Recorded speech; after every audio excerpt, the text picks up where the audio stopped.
लीजिए सुनिए जयशंकर प्रसाद की लिखी कहानी सिकंदर की शपथ। वाचन समीर गोस्वामी का है। सूर्य की चमकीली किरणों के साथ यूनानियों के बर्छे की चमक से मिंगलौर दुर्ग घिरा हुआ है। यूनानियों के दुर्ग तोड़ने वाले यंत्र दुर्ग की दीवालों से लगा दिए गए हैं और वे अपना कार्य बड़ी शीघ्रता के साथ कर रहे हैं। दुर्ग की दीवाल का एक हिस्सा टूटा और यूनानियों की सेना उसी भग्न मार्ग से जयनाद करती हुई घुसने लगी। पर वो उसी समय पहाड़ से टकराए हुए समुद्र की तरह फिरा दी गई और भारतीय युवक वीरों की सेना उनका पीछा करती हुई दिखाई पड़ने लगी। सिकंदर उनके प्रचंड अस्त्राघात को रोकता पीछे हटने लगा। अफगानिस्तान में अश्वक वीरों के साथ भारतीय वीर कहाँ से आ गए, ये शंका हो सकती है, किंतु पाठकगण वे निमंत्रित होकर उनकी रक्षा के लिए सुदूर से आए हैं, जो कि संख्या में केवल 7,000 होने पर भी ग्रीकों की असंख्य सेना को बराबर पराजित कर रहे हैं। सिकंदर को उस सामान्य दुर्ग के अवरोध में 3 दिन व्यतीत हो गए। विजय की संभावना नहीं है। सिकंदर उदास होकर कैंप में लौट गया और सोचने लगा। सोचने की बात ही है, गाजा और पर्सिपोलिस आदि के विजेता को अफगानिस्तान के छोटे से दुर्ग के जीतने में इतना परिश्रम उठाकर भी सफलता मिलती नहीं दिखाई देती। उल्टे कई बार उसे अपमानित होना पड़ा। बैठे बैठे सिकंदर को बहुत देर हो गई। अंधकार फैलकर संसार को छिपाने लगा, जैसे कोई कपटाचारी अपनी मंत्रणा को छिपाता हो। केवल कभी कभी दो एक उल्लू उस भीषण रणभूमि में अपने भयावह शब्द को सुना देते हैं। सिकंदर ने सीटी देकर कुछ इंगित किया। एक वीर पुरुष सामने दिखाई पड़ा। सिकंदर ने उससे कुछ गुप्त बातें की और वो चला गया। अंधकार घनीभूत हो जाने पर सिकंदर भी उसी ओर उठकर चला जिधर वो पहला सैनिक जा चुका था। दुर्ग के उस भाग में जो टूट चुका था, बहुत शीघ्रता से काम लगा हुआ था, जो बहुत शीघ्र कल की लड़ाई के लिए प्रस्तुत कर दिया गया और सब लोग विश्राम करने के लिए चले गए। केवल एक मनुष्य उसी स्थान पर प्रकाश डालकर कुछ देख रहा है। वो मनुष्य कभी तो खड़ा रहता है और कभी अपनी प्रकाश फैलाने वाली मशाल को लिए दूसरी ओर चला जाता है। उस समय उस घोर अंधकार में उस भयावह दुर्ग की प्रकांड छाया और भी स्पष्ट हो जाती है। उसी छाया में छिपा हुआ सिकंदर खड़ा है।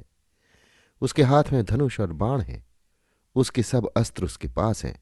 उसका मुख यदि कोई इस समय प्रकाश में देखता तो अवश्य कहता कि ये कोई बड़ी भयानक बात सोच रहा है, क्योंकि उसका सुंदर मुखमंडल इस समय विचित्र भावों से भरा है।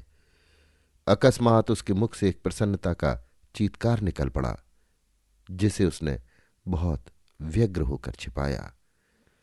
समीप की झाड़ी से एक दूसरा मनुष्य निकल पड़ा, जिसने आकर सिकंदर से कहा, देर न कीजिए, क्योंकि ये वही है। सिकंदर ने धनुष को ठीक करके एक विषमय बाण उस पर छोड़ा और उसे उसी दुर्ग पर टहलते हुए मनुष्य की ओर लक्ष्य करके छोड़ा। लक्ष्य ठीक था। वो मनुष्य लुढ़क कर नीचे आ रहा। सिकंदर और उसके साथी ने झट जाकर उसे उठा लिया, किंतु उसके चीत्कार से दुर्ग पर का एक प्रहरी झुककर देखने लगा। उसने प्रकाश डालकर पूछा, कौन है? उत्तर मिला, मैं दुर्ग से नीचे गिर पड़ा हूं। प्रहरी ने कहा, घबराइए मत, मैं डोरी लटकाता हूं। डोरी बहुत जल्द लटका दी गई। अफगान वेशधारी सिकंदर उसके सहारे ऊपर चढ़ गया। ऊपर जाकर सिकंदर ने उस प्रहरी को भी नीचे गिरा दिया, जिसे उसके साथी ने मार डाला, और उसका वेश आप लेकर उस सीढ़ी से ऊपर चढ़ गया। जाने के पहले उसने अपनी छोटी सी सेना को भी उसी जगह बुला लिया और धीरे धीरे उसी रस्सी की सीढ़ी से वे सब ऊपर पहुंचा दिए गए। दुर्ग के प्रकोष्ठ में सरदार की सुंदर पत्नी बैठी हुई है।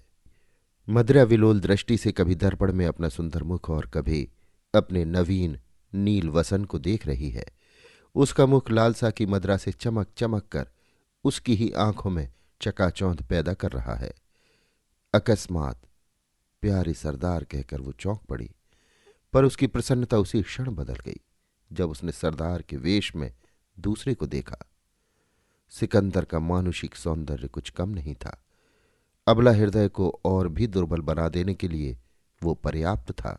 वे एक दूसरे को निर्निमेष दृष्टि से देखने लगे, पर अफगान रमणी की शिथिलता देर तक न रही।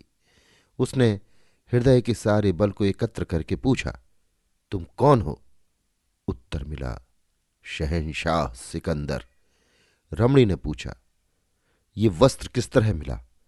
सिकंदर ने कहा, सरदार को मार डालने से। रमणी के मुख से चीत्कार के साथ ही निकल पड़ा, क्या सरदार मारा गया? सिकंदर, हां, अब वो इस लोक में नहीं है। रमणी ने अपना मुख दोनों हाथों से ढक लिया, पर उसी क्षण उसके हाथ में एक चमकता हुआ छुरा दिखाई देने लगा। सिकंदर घुटने के बल बैठ गया और बोला, सुंदरी, एक जीव के लिए तुम्हारी 2 तलवारें बहुत थीं, फिर तीसरी की क्या आवश्यकता है? रमणी की दृढ़ता हट गई और न जाने क्यों उसके हाथ से छुरा छिटक कर गिर पड़ा। वो भी घुटनों के बल बैठ गई। सिकंदर ने उसका हाथ पकड़कर उठाया। अब उसने देखा कि सिकंदर अकेला नहीं है, उसके बहुत से सैनिक दुर्ग पर दिखाई दे रहे हैं। रमणी ने अपना हृदय दृढ़ किया और संदूक खोलकर एक जवाहिरात का डिब्बा ले आकर सिकंदर के आगे रखा। सिकंदर ने उसे देखकर कहा, मुझे इसकी आवश्यकता नहीं है, दुर्ग पर मेरा अधिकार हो गया, इतना ही बहुत है। दुर्ग के सिपाही ये देखकर कि शत्रु भीतर आ गया है, अस्त्र लेकर मारपीट करने पर तैयार हो गए, पर सरदार पत्नी ने उन्हें मना किया, क्योंकि उसे बतला दिया गया था कि सिकंदर की विजय वाहिनी दुर्ग के द्वार पर खड़ी है।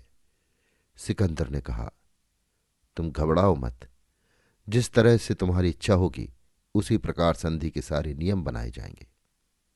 अच्छा, मैं जाता हूं। अब सिकंदर को थोड़ी दूर तक सरदार पत्नी पहुंचा गई। सिकंदर थोड़ी सेना छोड़कर आप अपने शिविर में चला गया। संधि हो गई। सरदार पत्नी ने स्वीकार कर लिया कि दुर्ग सिकंदर के अधीन होगा। सिकंदर ने भी उसी को यहां की रानी बनाया और कहा, भारतीय योद्धा जो तुम्हारे यहां आए हैं वे अपने देश को लौटकर चले जाएं।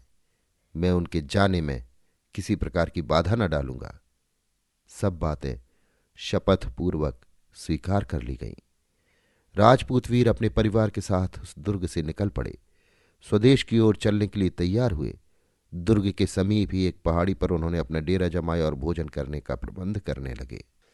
भारतीय रमणियां जब अपने प्यारे पुत्रों और पतियों के लिए भोजन प्रस्तुत कर रही थीं, तो उनमें उस अफगान रमणी के बारे में बहुत बातें हो रही थीं और वे सब उसे बड़ी घृणा की दृष्टि से देखने लगी, क्योंकि उसने एक पति हत्याकारी को आत्मसमर्पण कर दिया था। भोजन के उपरांत जब सब सैनिक विराम करने लगे, तब युद्ध की बातें कहकर अपने चित्त को प्रसन्न करने लगे। थोड़ी देर नहीं बीती थी कि एक ग्रीक अश्वारोही उनके समीप आता दिखाई पड़ा, जिसे देखकर एक राजपूत युवक उठ खड़ा हुआ और उसकी प्रतीक्षा करने लगा। ग्रीक सैनिक उसके समीप आकर बोला, शहंशाह सिकंदर ने तुम लोगों को दया करके अपनी सेना में भर्ती करने का विचार किया है। आशा है कि इस संवाद से तुम लोग बहुत प्रसन्न होगे। युवक बोल उठा, इस दया के लिए हम लोग कृतज्ञ हैं, पर अपने भाइयों पर अत्याचार करने में ग्रीकों का साथ देने के लिए हम लोग कभी प्रस्तुत नहीं हैं। ग्रीक, तुम्हें प्रस्तुत होना चाहिए, क्योंकि शहंशाह सिकंदर की आज्ञा है। युवक, नहीं महाशय, क्षमा कीजिए। हम लोग आशा करते हैं कि संधि के अनुसार हम लोग अपने देश को शांतिपूर्वक लौट जाएंगे, इसमें बाधा न डाली जाएगी। ग्रीक, क्या तुम लोग इस बात पर दृढ़ हो? एक बार और विचार कर उत्तर दो, क्योंकि उसी उत्तर पर तुम लोगों का जीवन मरण निर्भर होगा। इस पर कुछ राजपूतों ने संवेद स्वर से कहा, हां हां, हम अपनी बात पर दृढ़ हैं, किंतु सिकंदर, जिसने देवताओं के नाम से शपथ ली है, अपनी शपथ को न भूलेगा। ग्रीक, सिकंदर ऐसा मूर्ख नहीं है कि आए हुए शत्रुओं को और दृढ़ होने का अवकाश दे। अस्तु, अब तुम लोग मरने के लिए तैयार हो।